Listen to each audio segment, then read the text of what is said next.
प्यारे बच्चों, आज हम पढ़ रहे हैं प्रकाश विषय पर।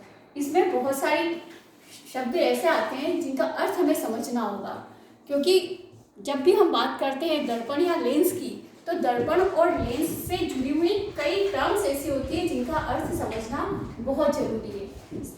जैसा कि हम जानते हैं दो प्रकार के हमारे दर्पण होते हैं, अवतल दर्पण और उत्तल दर्पण। उसी तरह से हम ये भी जानते हैं कि लेंस भी दो तरह के होते हैं, उत्तल लेंस और अवतल लेंस। लेकिन ये किस तरह से बने होते हैं, क्या कार्य करते हैं और इनकी कौन कौन से इसमें जुड़े हुए शब्द होते हैं, आज हम उन्हीं बिंदुओं पर चर्चा करेंगे।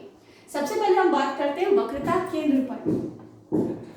पहला बिंदु है हमारा वक्रता केंद्र। हम जानते हैं कि कोई भी दर्पण गोले का कटा हुआ भाग होता है। जैसे मान लीजिए हमारे पास एक गोला है, कांच का गोला है और इसका ये कटा हुआ भाग है।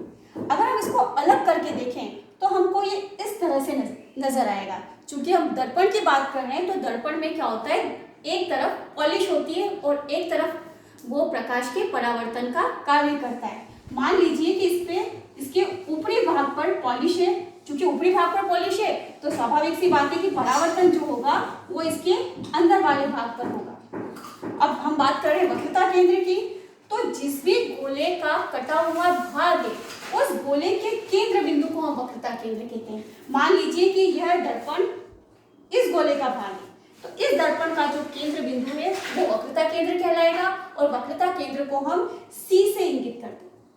मान लीजिए कोई इस तरह का लेंस है या इस तरह का दर्पण है, इस तरह का दर्पण है, तो वो इस गोले का कटा हुआ भाग है। इस गोले के कटे हुए भाग का जो बिंदु होगा वो कहलाएगा वक्रता केंद्र। दूसरी परिभाषा है वक्रता त्रिज्या। जो भी गोले का केंद्र होता है, अभी हमने पढ़ा था वक्रता केंद्र, इसके पहले वक्रता केंद्र से गोले की परिधि के बीच की दूरी, यह वक्रता त्रिज्या कहलाती है। मान लीजिए कि अगर कोई दर्पण इस तरह का है, अब चूंकि इसके अंदर वाला पृष्ठ परावर्तक का कार्य कर रहा है, तो जिसके अंदर वाला पृष्ठ परावर्तक का कार्य करता है वो अवतल दर्पण कहलाता है।